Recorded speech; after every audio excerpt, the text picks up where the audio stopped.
Bonjour à tous et bienvenue dans cette démonstration.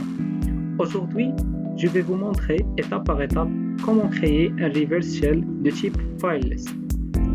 L'objectif est d'obtenir une connexion MeterPressure complète sur une machine Windows 11 en utilisant un simple script Python.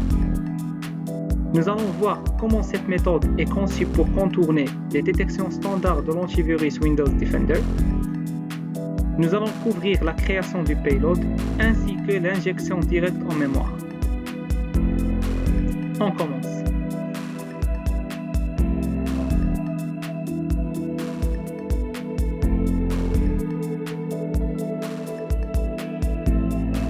Alors, la première des choses que je vais faire, c'est la création d'un nouveau répertoire du travail avec la commande mkdir.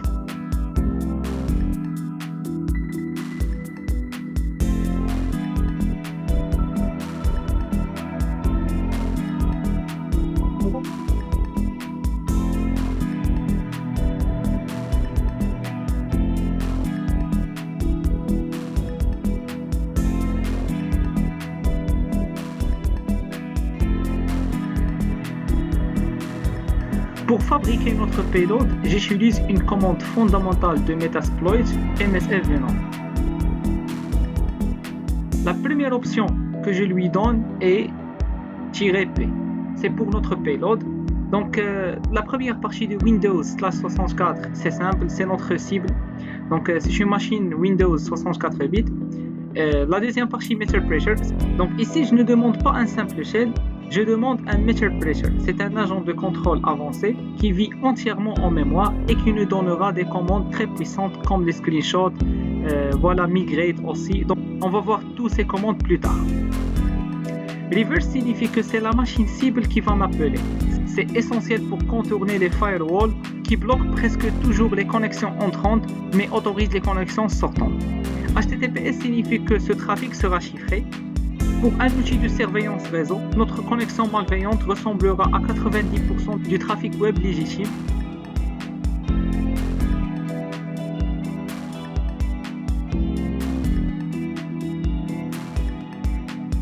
Le lhost, c'est l'adresse IP de notre machine. Pour trouver l'adresse IP sur parole, c'est très simple. Vous ouvrez un terminal et vous tapez ifconfig.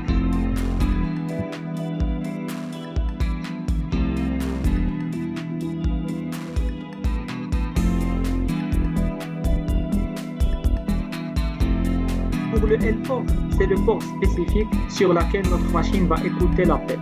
Ici, je choisis 5566.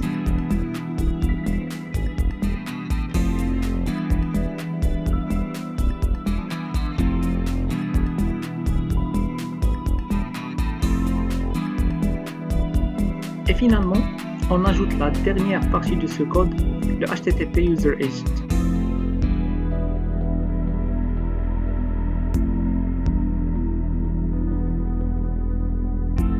Pour trouver un user agent légitime, c'est très simple. Vous ouvrez votre navigateur et vous cherchez What is my user agent?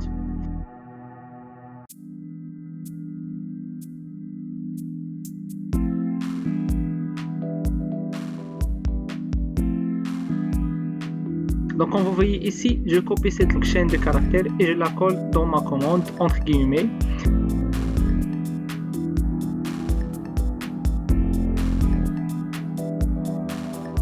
On ajoute le format de notre payload.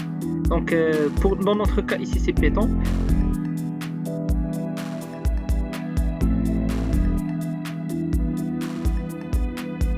Et voilà le résultat, c'est le shellcode pur. Ce sont ces instructions que nous allons injecter directement en mémoire.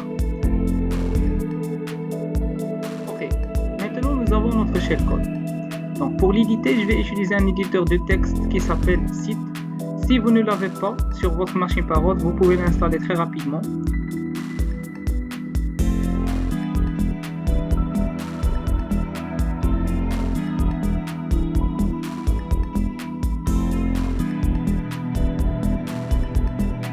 Ce que vous voyez ici, c'est ce qu'on appelle un injecteur en mémoire. Ce n'est pas un script compliqué. Donc, comme vous voyez, il utilise la bibliothèque ctype pour pouvoir parler directement à l'API de Windows. La seule chose que nous devons faire est de prendre le shellcode que msvenom nous a donné tout à l'heure.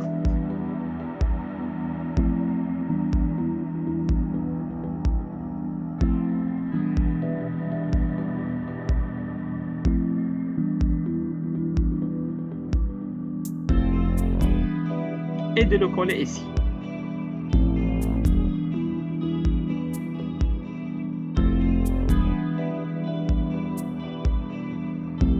Bien. À ce stade, notre shellcode est créé et notre script Python est prêt. Nous passons à la troisième étape, c'est la configuration du listener qui va recevoir la connexion. Pour cela, je lance MSF Console qui est l'interface principale du framework Metasploit.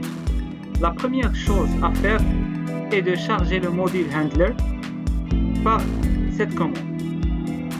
C'est le module de Metasploit conçu spécifiquement pour gérer les connexions entrantes comme celles que notre payload va envoyer. Maintenant, nous devons configurer ce handler.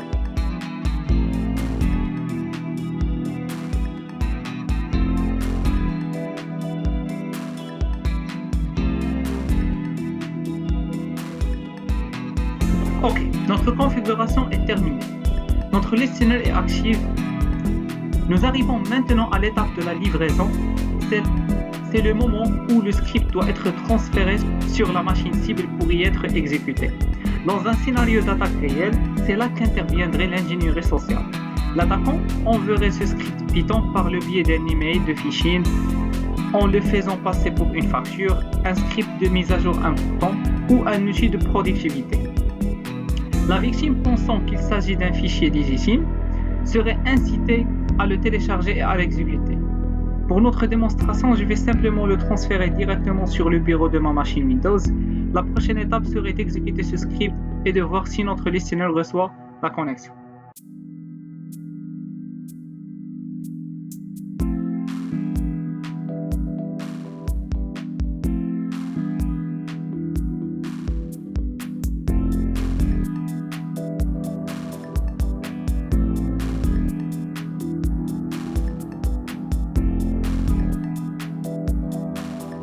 Avant, je vais essayer de lancer une analyse manuelle avec Windows Defender pour savoir est-ce qu'il peut détecter notre fichier ou non.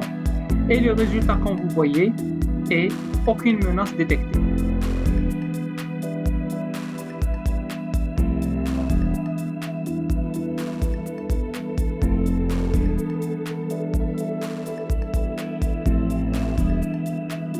Donc, je vais uploader ce même script sur VirusTotal. Donc, VirusTotal est un service qui va scanner notre fichier avec plus de 70 moteurs d'antivirus différents.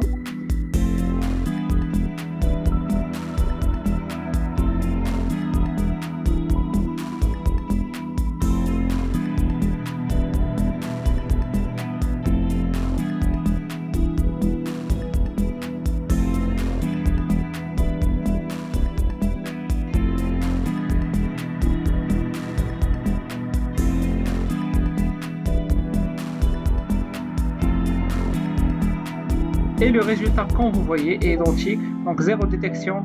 C'est la confirmation que notre approche fileless a réussi à contourner 100% de l'analyse statique. Le danger n'est pas dans le fichier lui-même, le danger est dans le comportement que ce script va avoir au moment de son exécution. Et c'est exactement ce que nous allons voir maintenant.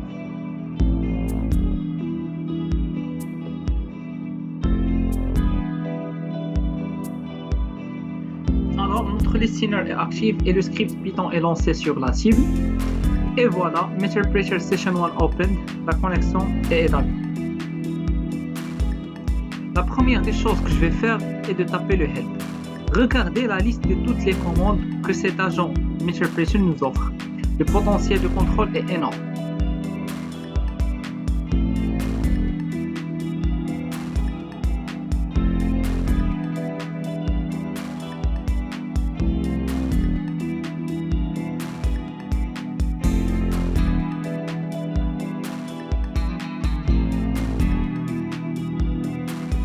Avant de configurer notre listener, je vais préparer un dernier élément, un fichier de test.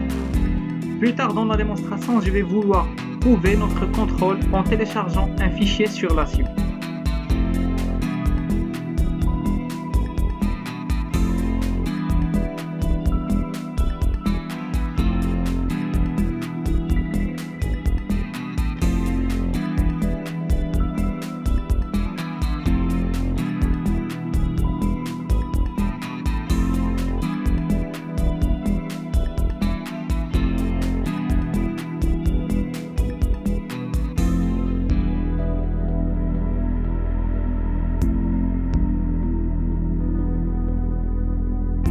Et voilà, notre fichier est prêt et parfait pour notre test d'upload.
Je vais ouvrir un shell Windows direct et à partir de là, vous allez me voir manipuler le système de fichiers. Donc je vais créer un dossier, écrire de nouveaux fichiers et les supprimer. Cela prouve que nous avons un contrôle total sur les données de la victime.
Nous avons donc vu que nous avons un contrôle total sur les fichiers. Nous pouvons créer, modifier ou supprimer des fichiers sur la cible. Pour terminer cette démonstration, nous allons passer à la preuve visuelle. Je vais utiliser la commande MeterPressure Screenshot. Cette commande va prendre une capture d'écran en temps réel du bureau de la victime. Et voilà, la capture est sauvegardée sur notre machine.